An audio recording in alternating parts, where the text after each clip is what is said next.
Welcome to HortTube. My name is Jim Putnam. This is the backyard portion of Dr. Allan Armitage's self-guided tour of his garden in Athens, Georgia. He's a retired horticulture professor from the University of Georgia. Very admired in my business, to say the least, and has written a lot of perennial books, and as well as other books. He's a very prolific garden speaker and writer, and kind of an entertainer, honestly. He's absolutely fantastic to be around. Had a lot of fun hanging out with him in Athens. Plan on going back down there in the spring or early summer, and let's see this garden again. You know, it's kind of unfair for me to go shoot garden tours at people's houses in October. His still looked fantastic, though, considering that time of year, and I'm sure it's even more spectacular in the spring and summer. Again, we'll go back and take a look at it then. If you haven't seen the first part, I'll link it up here in the corner if you're watching on YouTube. Thanks again to Dr. A for letting me, for being such a great host in the time I got to spend with him in Athens a few weeks ago. Thanks for watching. So come on, we're going to go see the back. Okay, so again, we're back in the back garden now, and it really opens up. It's really quite lovely. It is really just, as I mentioned, a small garden. We sit on the deck and we enjoy it.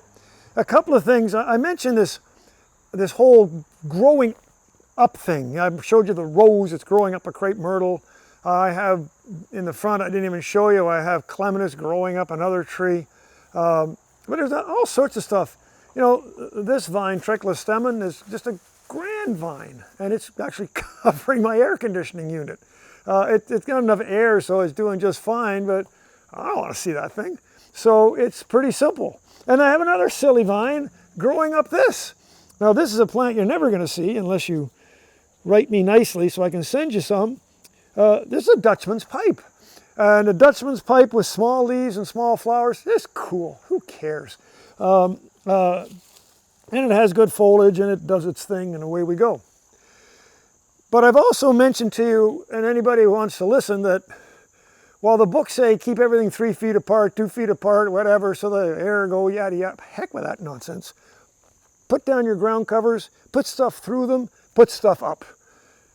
So in this tiny garden, I can stand here and do a 360 and show you probably 20 plants. The experts would tell me I'm wrong and everything's going to die. Well, so far things die. Yeah, I have to replace it with something else I'm going to try. So anyway, here's some ajuga and here's some coral bells running together. Right beside a clematis that's going through a witch hazel that's going up a Japanese maple. It's just, to me, and again, I keep using the word fun, and I apologize, but it's fun. So here's a clematis. This is one called Haldine. And it's just running around here, it's running over here, but it's right up here, if you can see, and it's a beautiful white flower. And so you don't even notice it as you're walking by, unless I pointed that out to you, so it's not hurting the Japanese maple. You know, maybe if it was totally smothering it, maybe it would, but you know, I haven't smothered anything lately. So, and again, down at the bottom, more coral bells. I love anemones. This one is called Pamina, P-A-M-I-N-A, and there's a bunch of buds, and terrific. What can I tell you? It's a great plant. The Japanese maples are just no-brainers, right in this back area. I'm just looking around, I probably can count 10 of them right in my eyesight here. So why I like Japanese maples, they look good in the spring, they look good in the summer, they look spectacular in the fall, and they just no maintenance, unless, you know, they get big, you might want to trim them, but that's it. But there's small ones, big ones. Anyway, so this one is a beautiful one. Come on back in another, month maybe. This will be blazing red, blazing red. And underneath it is some beautiful ferns, which, you know, we can talk about some other time. There's colored ferns, there's a senecio thing, and this, what the heck is a senecio thing? Well, the senecio thing just makes these greens even greener, I think, because your eye goes here and then it stops and looks at all these other things. I love this little plant. It's probably going to be an annual, but big deal. I think that's just a great comfort plant for so many things in here.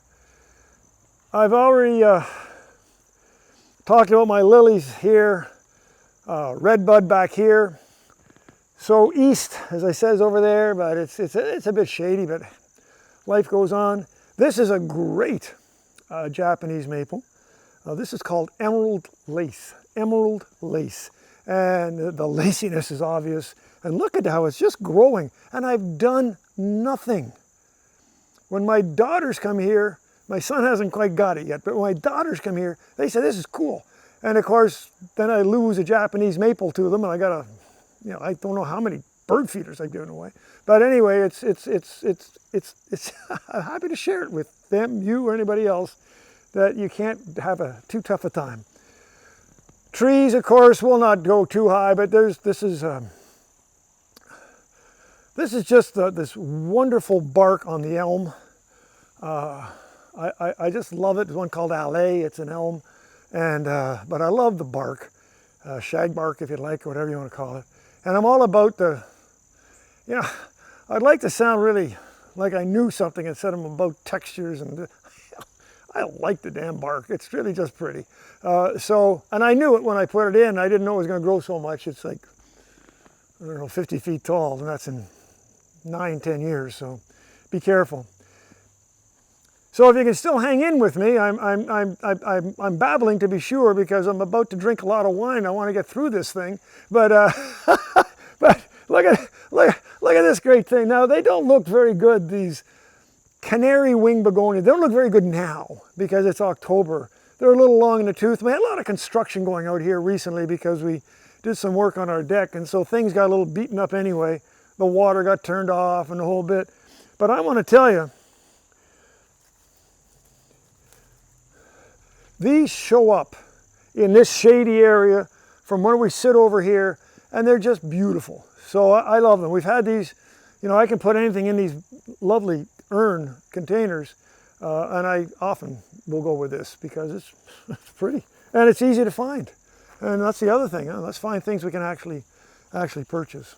So as I come back here, and again I say remember, there's no reason why you would remember, but there was absolutely nothing here. Okay, we even put this damn tree in. There is a big, wonderful, I hate to use the word privet, but it is actually wonderful. It's a large leaf privet. There's a ton of fruit. I say the cedar waxwings are going to come here in droves. The whole tree will shake when the cedar waxwings come in here. They won't come in here until the fruit is ripe, and it'll be purple. So we have to get on our neighborhood little thing that warns everybody. We say, move your cars. The waxwings are here because it will be a torrent of purple poop.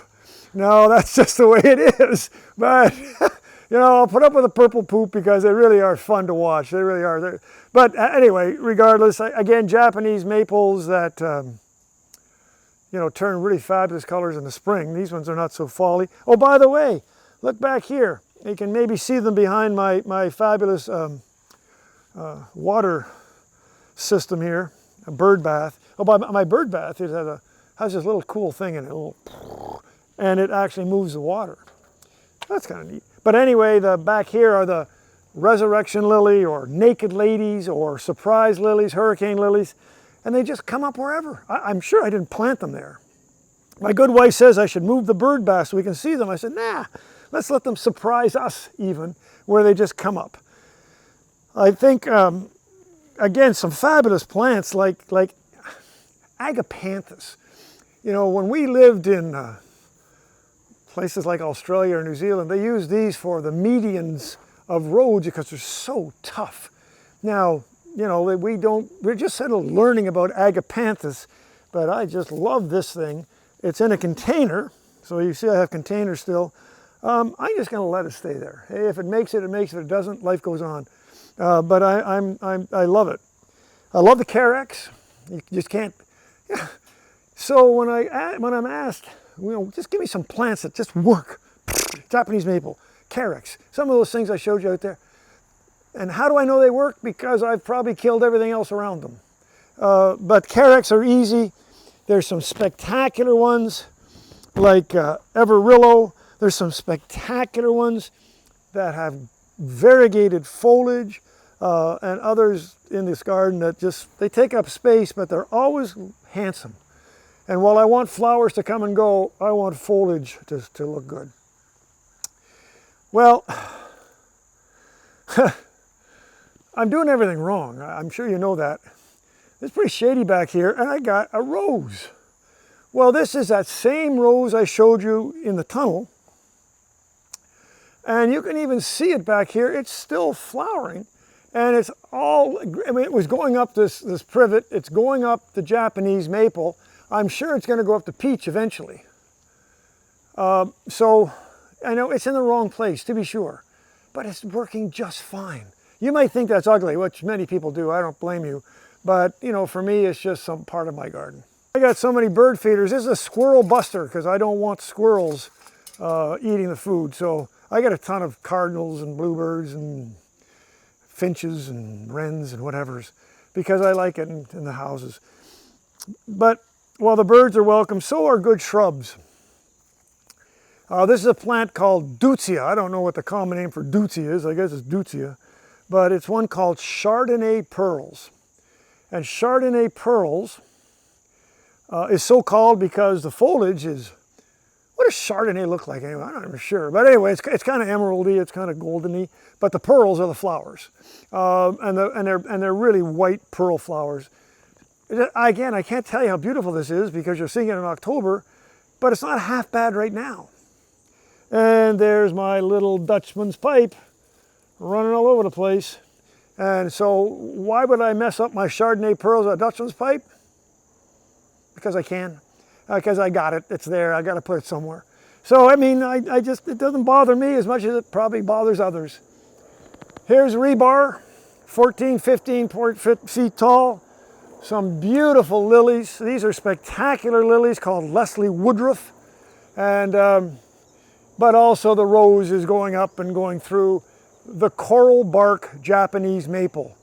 We actually kind of, in the winter time, we'll be inside looking out.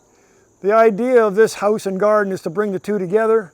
So this is just, I mean, it's not blazing red, but it's certainly handsome pink. It's definitely the bark turns that gorgeous coral color. It's a little big. I may have to do a little trimming, but again, if you look up the top, you can see the rose going through it. It is the fall. Short days mean asters and mums and stuff. So the asters, I love the name of this. This is kicking aster. So it's kicking aster lavender, and it does pretty well. I'll cut it back after, let it do better with a few sunflowers. I'll take those out. Carex, oh. I don't know if you're still with me, but I can hardly stand myself because whenever some friends come in here, they look at all these flowers and plants, that's cool, that's cool. And then they see these. This is the Meyer lemon. And I don't know if I can show you that. These are just about to turn ripe. I'd cut one for you, but there's too many of you out there. So this is, yeah, it's getting a little softer. Joseph Myers is one of our great plant explorers from America. We think about plant explorers from Europe and Scotland and all those places and the UK. Well, he did, in fact, we're standing on Myers zoysia. He brought back zoysia grass to the United States. So I love these. These are getting ready. We have such a thing, maybe some of you have heard of, called a Vidalia onion. The Vidalia onion is a sweet onion. This is a Vidalia onions of lemons. It's sweet. I mean, it's not sweet, come on, but it's sweeter than anything else you've tasted. I love it. And I, of course, have to bring that in the winter, but who cares? These are all in containers, by the way, because we did a lot of construction stuff back here and, well, did a lot of digging back here. So I put them there. They may go on the deck, they may not. I'm not sure what I'm going to do, which is one of the other cool things about gardening. You don't have to know anything. Just enjoy it. Back here, we're getting now, we're probably, this is western sun. It's October, so it's not real bright, but, and we're getting a lot more shade in here, but this is the sunniest part. I love this hydrangea. I kill hydrangeas all the time. For some reason, even though there's dozens of them out there, I have trouble. But this one has been just spectacular. It's called White Wedding. And so when this finishes flowering, I'm gonna let this turn purple or pink or whatever, and then I'll cut it. And it'll be perfect for next year. I don't know if it's on new wood or old wood or whose wood. I just know that after it flowers, I prune it. Peep. I have a good friend. We call her Bree. And Bree is kind of like, oh, I don't know, Oprah or Madonna. She just needs one name, and we all know Brie. But Brie is really into something called foodscaping, and she introduced me to this concept of foodscaping. And I love my lemons in my garden. I don't want a garden of lemons. I couldn't grow them anyway. I love my Thai basil in the middle of my roses because they just go together. I love my lettuce in my garden. I don't have room for a vegetable garden. I just don't. But I certainly have room for the vegetables I love. And so Brie has taken this concept of foodscaping, and really it just makes sense. I mean, it's like, I take another example. I've talked about roses a lot. I can't think of anything worse than a rose garden. I just think they are awful. But I love roses in the garden. So I have roses in my garden. And it's the same through with all these vegetables. I love them, I just don't have room for them.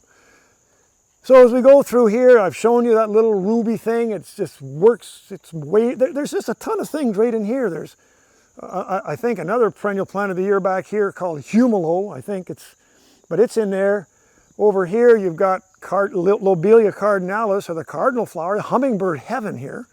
Back here, some more maples. And again, look at these buds for next spring's deciduous azaleas. I mean, I'm already looking forward to them. And oh boy, looking forward is something we need in the days of COVID, I want to tell you. It's mum time. These are hardy mums down here. They're all budded up. They're like really kind of cool. Some fabulous gardenias as well.